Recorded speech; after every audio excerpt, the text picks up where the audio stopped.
Listo, bueno, entonces vamos a hacer una revisión así muy breve de 25 minutos de en qué consiste esta unidad 2. En esta ocasión vamos a, pues, a aprender, ya una vez aprendidas los conceptos de variables que estuvimos viendo en la fase 2. Ahora con esas variables vamos a aprender a manejar las tablas de distribución y con estos modelos de distribución de las variedades, pues vamos a comenzar a manejar conceptos de probabilidad. ¿Listo? Entonces, algunos conceptos previos para entender tanto la distribución como la probabilidad.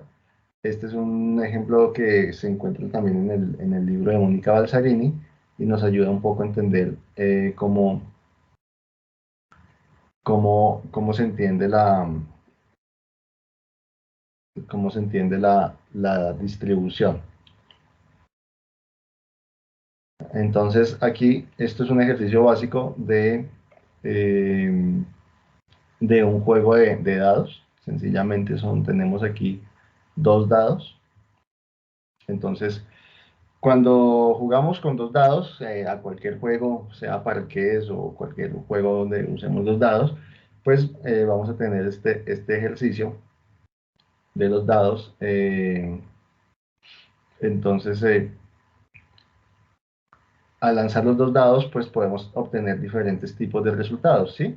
Puede que en un dado caiga el 1 y en el otro dado también caiga el 1, o en un dado caiga 1 y en el otro 2, y así sucesivamente. Entonces, este dado pues va a tener 6 posibilidades, del 1 al 6, y el otro dado de la misma manera va a tener 6 posibilidades del 1 al 6.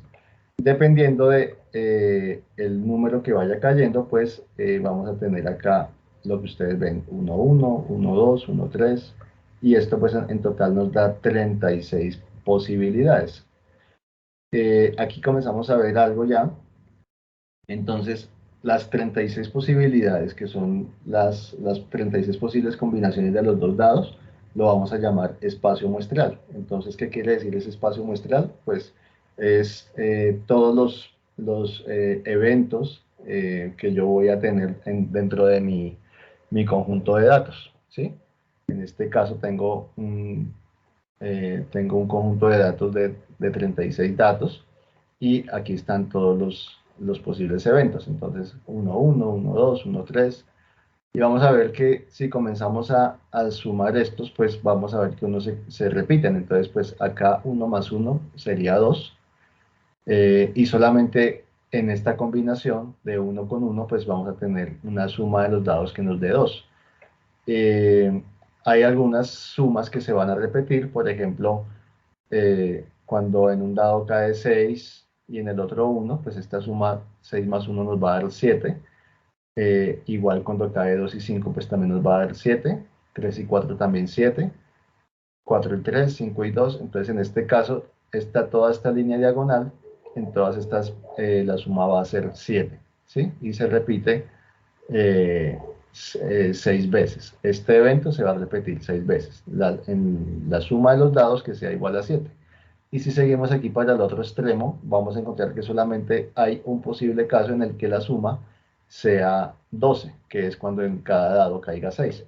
Y ese sería nuestro espacio muestral. Por otro lado, tenemos, estoy, como, un poquito de esto.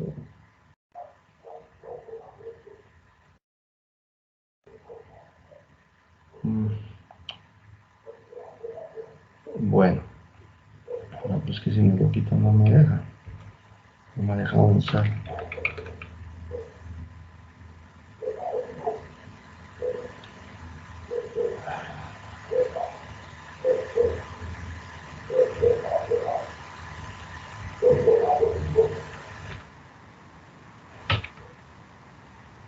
Vaina.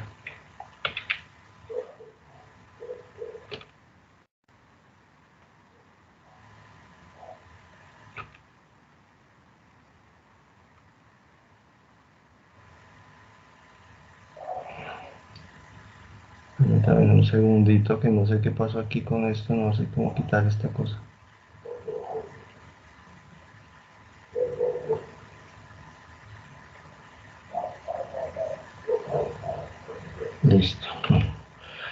Ahora entonces vamos a ver el concepto de punto muestral, que sería cada uno de los eventos individuales que vamos a tener dentro de nuestro espacio muestral, ¿sí?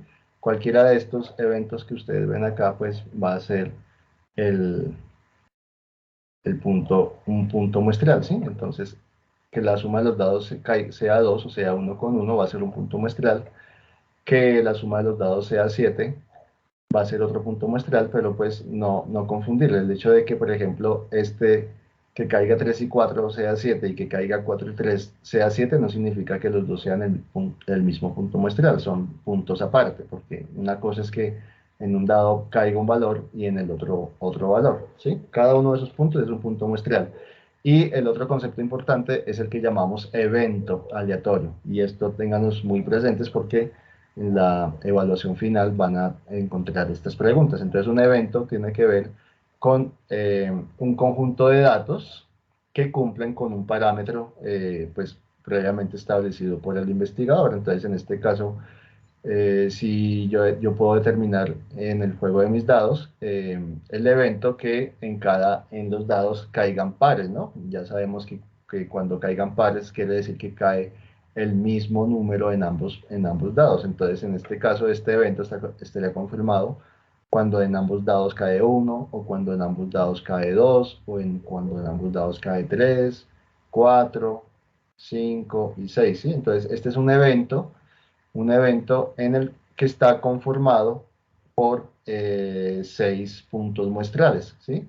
Entonces esto sería como un subconjunto de nuestro conjunto de datos. Dentro de los 36 eventos que yo tengo acá, en los 36 puntos muestrales, puedo tener un subconjunto de 6 puntos muestrales.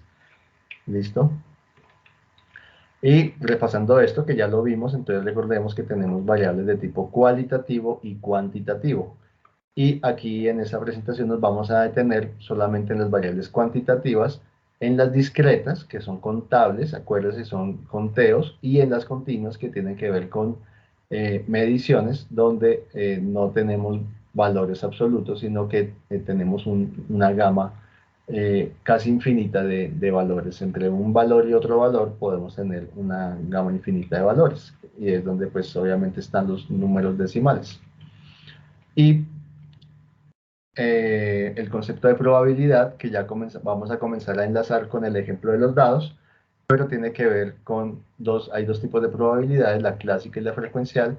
En la clásica pues tenemos que son los números de puntos muestrales favorables sobre el número total de puntos muestrales en el espacio muestral. Entonces, en el ejemplo de los dados, pues tendríamos esta distribución de probabilidad clásica. Si yo quiero saber la probabilidad que, que dentro de al jugar con los dos dados caiga número par, pues tenemos que ese evento está compuesto por 6 puntos muestrales, ¿sí?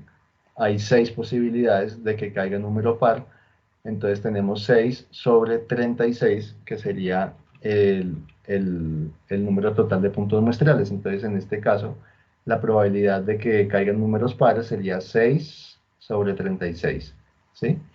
Y esta, que es la distribución frecuencial, que también la vamos a ver cuando miremos la distribución de Poisson, tiene que ver ya no con un conjunto establecido de datos, lo que llamamos un conjunto acotado, ¿sí? El ejemplo de los dados es un conjunto acotado porque están definidos todos los puntos muestrales que se encuentran en él, pero pues podemos tener eventos muestrales no acotados, como en este caso, donde lo que vamos a comenzar a mirar a determinar es una frecuencia. Entonces, por ejemplo, si yo quiero saber eh, digamos, en este caso, por ejemplo, comenzamos a mirar las probabilidades de que germine una semilla, entonces no vamos a tener un conjunto, digamos, establecido de semillas, sino que vamos a comenzar a mirar es la frecuencia. Entonces, digamos, en este caso, digamos, comenzamos por ejemplo, decir algo 1000 semillas, y de las 1000 semillas, ¿cuántas germinan? ¿Sí? Eso es una distribución frecuencial. Por ejemplo, digamos, cuando se hacen muestreos para determinar, por ejemplo, digamos, cuando esto se usa mucho, por ejemplo, en el control de plagas cuarentenarias, cuando se envían, por ejemplo, flores a otro país o cuando se envían bultos de arroz o de cualquier otro cereal y se quiere, por ejemplo, saber la probabilidad de que en esos bultos haya presencia de algún insecto o alguna plaga cuarentenaria, entonces se comienza a muestrear bultos al azar y se comienza a determinar en cuántos bultos hay presencia de la plaga. Entonces, por ejemplo, de 1000 bultos que hayan, puedo tomar 100 al azar, los muestreo y de esos determino una frecuencia de cuántos bultos de esos 100 encontré con gorgojo, por decir algo. Entonces, si de 100 bultos encontré 10, tengo una probabilidad del 0,1%, ¿sí? O del 1% de encontrar bultos con gorgojo. Entonces no estoy abarcando la totalidad de la población, sino que estoy tomando una muestra de allí.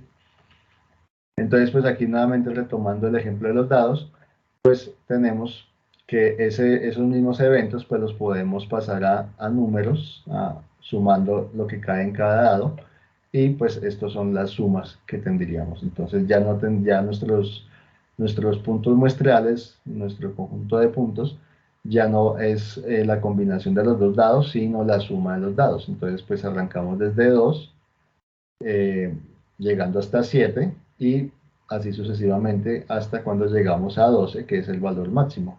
Y aquí comenzamos a ver que hay unas sumas que son las que más se repiten, el 7, el 6, el 8, son eventos que son los que más se repiten, ¿sí? Que son estos de acá y los que le siguen, el 5 más 1, 4 más 2, todos estos pues suman 6, y estos de acá, 2 más 6, 3 más 5, pues van a sumar 8. Entonces, ahí comenzamos a ver que hay unos eventos, unos puntos que se repiten más que otros. Ahí también pues podemos hablar de un evento, ¿no? Si yo quiero determinar el evento que la suma de los dados sea igual a 5, entonces pues vamos a encontrar que ese criterio solamente lo van a cumplir 4 puntos muestrales, ¿sí? Entonces que en los dados caiga 1 más 4, o que caiga 2 más 3, o que caiga 3 más 2, o 4 más 1. Solamente estos 4 puntos van a cumplir con el evento que la suma sea igual a 5. Y con eso pues podemos comenzar a establecer una distribución de probabilidades. Entonces, ¿cuál es la probabilidad de que la suma de los dados sea igual a 2? Pues solamente hay una posibilidad, que es cuando cae 1 y 1. Entonces, solamente hay una posibilidad de 36. Entonces, lo tenemos así. Esto sería, pues, en términos de frecuencia, 1/36, pero pues también sería, en este caso, un valor de probabilidad clásico, ¿no? Y así pues vamos a hacer con todos los eventos. Entonces, el evento que la suma sea igual a 3, pues solamente eso lo van a cumplir dos puntos muestrales, que sea 1 más 2 o 2 más 1. Así sucesivamente, vemos que pues, el evento que más se repite, el punto muestral que más se repite, es cuando la suma de los dados es igual a 7, que se repite 6 veces. Y nuevamente llegamos aquí hasta el final, cuando la suma de los dos dados solamente se repite una vez, cuando la suma es igual a 12. Y aquí lo que vamos a ver, entonces aquí tenemos las distribuciones de cada uno de esos eventos, y aquí vamos a comenzar a ver una distribución acumulada. ¿Qué es una distribución acumulada? Sencillamente vamos sumando cada uno de los eventos. Entonces el primer evento, que la suma sea igual a 2, solamente se repite una vez. A esta le voy a sumar el siguiente evento, que es que la suma sea igual a 3, donde solamente ocurre dos veces. Entonces tenemos 1, 1 más 2 serían 3 veces. O sea, esta, ¿y cómo vamos entendiendo esto? En términos de probabilidad, podemos decir cuál es la probabilidad que la suma de los dados sea igual o menor a 3, ¿sí? Entonces, ¿cuál es la probabilidad? Pues es de 3/36. que se resume pues de la probabilidad independiente de que la suma sea 3 y la probabilidad independiente de que la suma sea 2, ¿sí? Entonces pues así vamos avanzando y cuando llegamos aquí eh, nos preguntaríamos lo mismo: ¿cuál es la probabilidad que la suma de los dados sea igual o menor a 12? Entonces, cuando yo pregunto por igual o menor a 12, pues estoy mirando todas las que están de aquí para abajo o para arriba. Entonces, vamos sumando las probabilidades individuales: que la suma sea igual a 2, que la suma sea igual a 3, igual a 4, igual a 5, ¿sí? Y pues eso, como aquí ya estamos abarcando todos nuestro conjunto de datos, pues tenemos que la probabilidad sería igual a 1 o al 100%. Lo vamos a ver aquí un poquito más claro.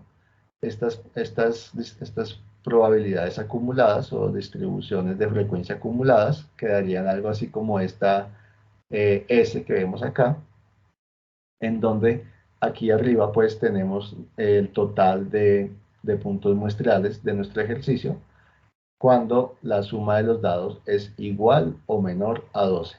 Entonces, digamos que debajo de esta curvita tenemos todos nuestros posibles eventos.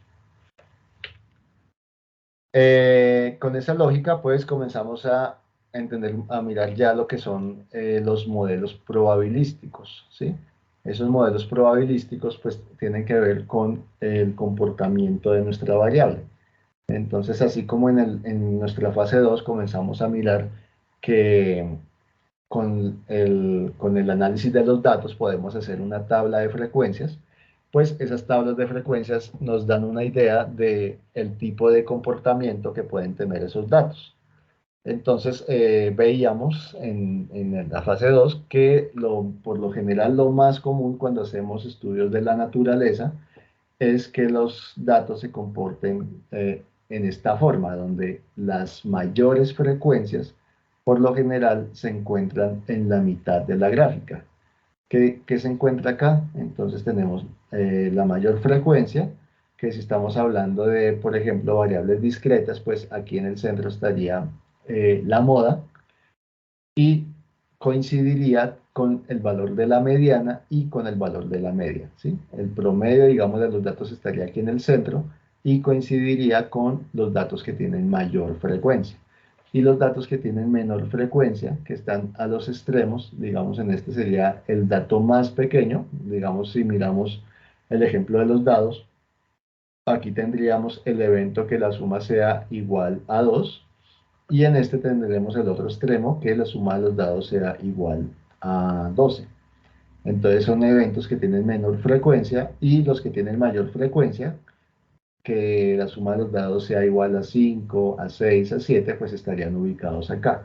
Eso es lo que llamamos una distribución normal, cuando el valor de la media, la mediana y la moda coinciden en el centro. Eso lo veíamos también en la fase 2. Pero pues pueden haber otro tipo de comportamientos, ¿no? No necesariamente sino pues aquí pues tenemos otros ejemplos, ¿sí? Un ajuste exponencial donde pues digamos el valor que tiene la mayor frecuencia no se encuentra al centro, sino a un extremo, puede ser al izquierdo, al lado izquierdo o al lado derecho, o este tipo de chi cuadrado que se asemeja a la distribución normal, pero no, digamos que el valor que tiene mayor frecuencia no se ubica al centro, sino puede estar sesgado también, tanto a la izquierda como a la derecha. Y este tipo de información que también puede ocurrir donde la información es uniforme, es decir, donde cada valor puede tener la misma frecuencia. Y al hacer eso, pues podemos construir una tabla de frecuencias. En este caso estamos viendo el ejemplo de una tabla de frecuencias para una variable continua. Y esto pues ustedes ya lo hicieron en la fase 2, entonces pues ya debe ser un poco más entendible. Estamos hablando que cuando hacemos una tabla de frecuencias para una variable continua, no podemos hablar que cada una de estas barras no puede representar un valor como en las variables discretas, sino que representan un conjunto de valores, donde pues la tabla va a tener un valor inicial y un valor final, ¿sí? Entonces, así es como se construyen las tablas de frecuencia para las variables continuas. les explicaba que estas clases, en este caso, digamos, en este ejemplo tiene 7 clases, es decir, tendría 7 barritas. Esto en cierta forma se puede hacer, digamos, a criterio del investigador. Mirando la variabilidad que tienen los datos puede determinar cuántos intervalos quiere crear. Pero pues también hay metodologías como la regla de Sturge, que ustedes la vieron también en la fase 2, que permite crear estos tipos de tablas. Y aquí pues vemos la frecuencia, la marca de clase, pues que es el valor intermedio.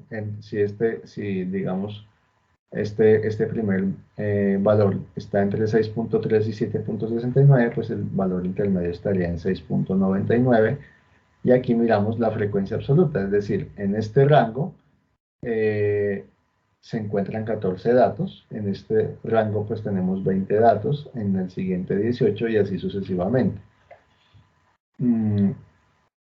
Y esto pues en frecuencia relativa pues es sencillamente dividir el valor que tiene el número de datos que tiene cada clase sobre el número total de datos. Entonces 14 sobre 100 pues me va a dar la frecuencia relativa. Y las frecuencias acumuladas pues que como vimos es donde se van sumando. Entonces pues se va sumando aquí la frecuencia absoluta, se le va sumando el valor anterior hasta llegar al número total de datos. Y lo mismo con la frecuencia relativa acumulada, se van sumando los valores de la frecuencia relativa y también pues siempre tiene que llegar a 1 o a 100 si se da en porcentaje. Entonces cuando vamos graficando estos tipos de comportamientos, podemos ir entendiendo si las variables que estamos manejando pueden asemejarse a un tipo de distribución. En este caso, pues es una distribución normal, ¿sí? Pues digamos que no sería una distribución normal perfecta, pero pues eso es el investigador es el que puede determinar si los datos le dan para manejarlo como una distribución normal, porque eso pues le permite hacer otro tipo de inferencias con la información. Entonces, digamos que en este caso, eh, entre más se parezca a una distribución normal, pues digamos que esas probabilidades que se calculen pues van a ser más precisas y entre menos se parezca pues van a tener mayor grado de error, ¿sí? En este caso pues tenemos una variable continua que es la longitud de espiga y lo mismo, aquí solamente se está presentando la marca de clase que es el valor que queda en el centro, pero ya entendemos que estas barritas, pues acá hay una serie de datos y entre más datos tenga, pues la barrita pues va a ser mucho más alta y entre menos datos tenga, pues va a ser más pequeña. Y aquí pues tenemos la misma barra, pero ya graficando las frecuencias acumuladas, en este caso la frecuencia relativa, y vemos que se tiende a parecer a esa S que veíamos en nuestro ejemplo de los dados. Entonces, digamos ya cuando tenemos muchos datos de una variable, pues esos tiende cada vez pues a hacerse, cada una de esas barras comienza a hacerse más, digamos, más angostica y al final lo que tenemos es una línea casi punteada, donde pues vemos aquí en este caso pues un ejercicio de producción de leche pues, de vacas y pues obviamente aquí llegamos hasta 20.000 animales. Entonces, obviamente, como es una población tan grande, pues esto tiende a volverse una línea continua. Eh, entonces, pues ya como para cerrar, pues esta es la distribución normal, que es pues la distribución que más que es básicamente la que más vamos a trabajar para variables continuas. Recuerden que este tipo de distribución principalmente se usa para variables continuas. ¿Listo? Con las variables continuas, cuando hacemos esto, pues digamos que esta campana de Gauss pues tiene su ecuación, ¿sí? Esta es la ecuación de la campana de Gauss y pues digamos, por medio de esta ecuación pues podemos hallar el área bajo la curva, que eso equivale a decir que podemos saber, digamos, debajo de esta curva estarían todos nuestros datos, toda nuestra información y podemos, digamos, comenzar a calcular probabilidades. Esas probabilidades, en este caso, sería lo mismo que hablar de área bajo la curva, ¿sí? Por ejemplo, si yo me paro aquí en el centro y me pregunto cuál es la probabilidad que los datos, por ejemplo, si estuviéramos mirando aquí este ejemplo, que más o menos el 50% se ubica aquí más o menos en, digamos que en 7000. Entonces, si la media de esta variable es 7000, yo diría, puedo preguntar cuál es la probabilidad eh, que el conjunto de datos que tengo sea menor a 7000. Me estaría parando en el centro de la curva y pues sería sencillamente calcular toda esta área de la curva, pues que en efecto ya sabríamos que es exactamente la mitad, es decir, el 0,5 o el 50%. Entonces la probabilidad pues de que los datos sean menor a la media pues sería del 50%. Y eso es más o menos lo que estamos aquí ejemplificando. Este es un ejemplo pues, que está en el libro de Mónica Balsarini, que ustedes pueden revisar con más calma, pero así como podemos hallar, por ejemplo, en este ejemplo que tiene que ver con rendimiento, ¿cuál es la probabilidad que el rendimiento esté, por ejemplo, por debajo de 65 quintales por hectárea, en este caso? Pues sería toda el área bajo la curva que va desde 65 a la izquierda, ¿sí? Todo esto. Pero en este caso vemos un área asombrada porque también podemos calcular probabilidades de un rango, de un intervalo que nosotros queramos saber. En este caso, por decir algo, a mí me interesa que el rendimiento de mi cultivo esté en este rango, entre 50 y 65, ¿sí? Si el rendimiento comienza a estar por debajo de 50, pues ya, digamos, el modelo de negocio ya no funcionaría, por decir algo. Y pues ya por encima de 65, pues ya puede tener otros problemas de sobreproducción que tampoco nos interesaría. Entonces, lo mismo. Digamos que esto lo podemos hallar pues por integrales. Hallar, con la ecuación podemos hallar esta área, ¿sí? Esta área. Y precisamente pues eso es lo que se hace. Digamos al despejar esta ecuación, pues podemos hallar qué valor tiene esta. Recuerden que digamos en este caso el valor total, el conjunto total sería igual a 1 y pues cualquier área pues va a estar por debajo de 1, ¿no? En este caso, pues 0,6259, es decir, esta área equivale al 68,6% del total de los datos. ¿Cómo se hace eso? Entonces, hay dos maneras. Una, pues obviamente es haciendo la integración, pero hay otra manera, es que sencillamente esa integración, ese ejercicio de integración ya pues previamente se ha hecho y pues se crean este tipo de tablas. Entonces, al final, pues como es una distribución normal, entonces pues todos los datos terminan ajustándose al mismo modelo y yo aquí lo que puedo tener es sencillamente una tabla, una gráfica típica de distribución normal con unos zetas, ¿sí? Que serían estos zetas, 0,5, menos 1,5, hasta menos 3,5. Digamos que esto acá puede continuar infinitamente, cada vez va acercándose más a este cero, pero digamos que hasta aquí, hasta menos 3,5 y hasta 3,5 zetas, tenemos el 99,9999% de los datos, ¿sí? Del área bajo la curva. Entonces, digamos que hasta acá, metodológicamente, de forma práctica, vale la pena calcular estos zetas, es decir, la ubicación eh, en distintas partes de la curva. Entonces, al hacer ese cálculo, comenzamos a obtener estos zetas. Entonces, digamos, menos 3,25 sería un z ubicado por acá, ¿sí? Muy chiquitico, y solamente estaríamos calculando esta área pequeñita. Siempre se calcula el área al lado izquierda del z. Entonces, si nos ubicamos acá en menos 2,5, estaríamos calculando esta porción aquí pequeñita. Entonces, si nos ubicamos en esa gráfica en la posición menos 3,25, la porción, el área que ocupa esta posición es de apenas el 0.00058, ¿sí? Si lo pasamos a términos porcentuales sería 0.058, ¿sí?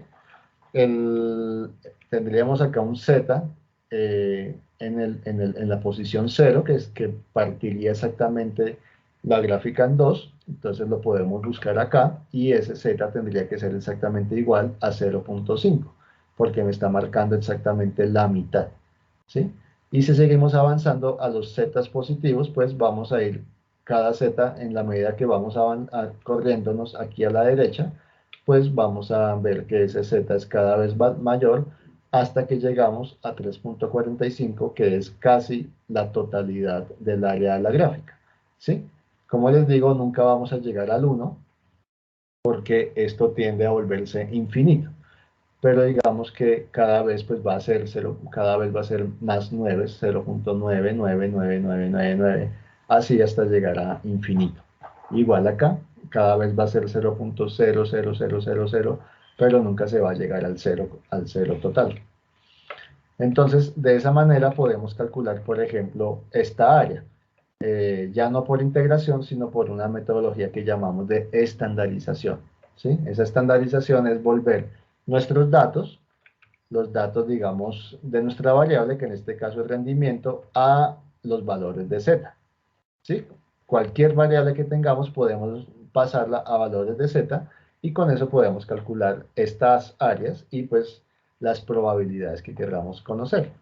¿Cómo se calcula cómo se hace esa estandarización? Pues tomamos aquí el valor que queremos hallar, en este caso pues sería 50, la media de nuestros datos, que en este caso es 60, y la raíz cuadrada de la desviación estándar, en este caso 49.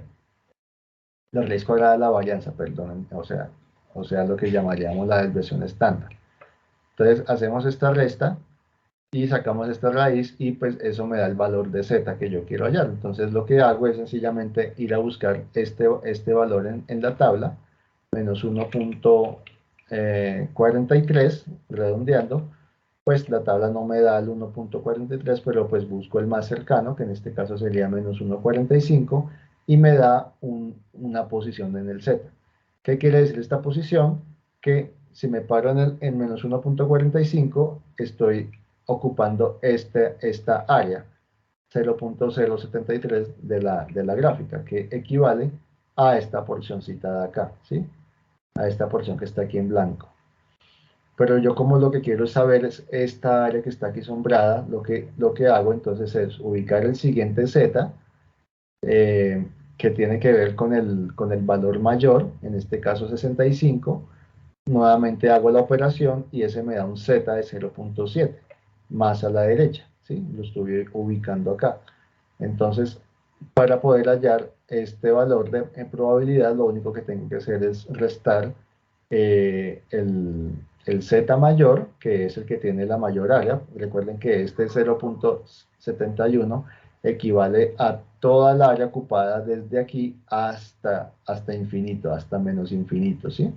Pero como quiero saber es este rango, lo que hago es quitarle esta porcioncita, que es este z de acá, ¿sí? Menos 1.43. Entonces, al restar 0.7 menos 1.4 me da que, perdón, no, estos son los zetas, y los valores de área son estos de acá, 0.75 y 0.07. Entonces, este que me está ocupando la mayor parte del área, le quito este que ocupa una parte más pequeña y me da este valor de 0.68. Es decir, si yo quiero saber cuál es la probabilidad que el rendimiento de este cultivo esté entre 50 y 65, pues la probabilidad es de 0.6859, o en términos porcentuales de 68,59%, que es lo que ustedes ven acá, ¿sí? Acá entonces estamos ubicando el Z menor, ¿sí? Que sería esta porción, y el Z mayor. Entonces lo que hago a este Z mayor, que es toda esta área, que es 0.76, le quito esta porcioncita, 0.076, y me da pues este valor de área. ¿Listo? Aquí ya para finalizar, entonces, pues para las variables discretas hay que tener muy presente que, las distribuciones que usamos pueden ser dos, o en este caso pues vamos a ver dos que son las más frecuentes, que es la distribución binomial y la distribución de Poisson. ¿Cuál es la diferencia entre esas dos distribuciones? Básicamente, la distribución binomial solamente puede tener dos eventos. Entonces, por ejemplo, la distribución binomial se puede usar no solamente para, digamos, eventos, por decirlo así, numéricos, como por ejemplo, digamos, aquí en este caso solamente vamos a tener eventos donde hayan solamente dos posibles resultados, ¿sí? Un evento positivo o un evento negativo, o lo que vemos como un éxito o un fracaso, que obviamente pues el investigador es el que determina cuál es su éxito y cuál es su fracaso. Entonces, por ejemplo, yo quiero saber si tengo un ganado en una finca, quiero saber pues cuál es, por ejemplo, la probabilidad de encontrar una vaca con aftosa, con una enfermedad. Entonces, en este caso, como lo que me preocupa es encontrar animales enfermos, pues mi variable de éxito será encontrar una vaca con aftosa. Y pues el fracaso es que no lo encuentre, ¿sí?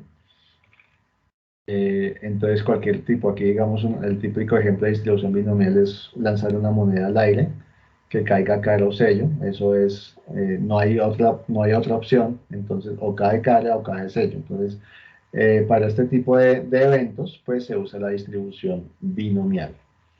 Y la distribución de Poisson, pues ya tiene que ver es con una serie de eventos en un espacio acotado.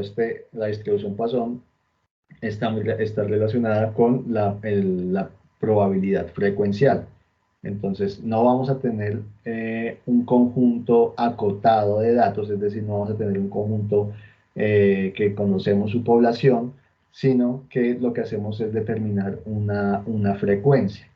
¿Cómo se determina esa frecuencia? Entonces, por ejemplo, lo que les decía, podemos mirar, por ejemplo, número de gorgojos en cada bulto de arroz, por decir algo.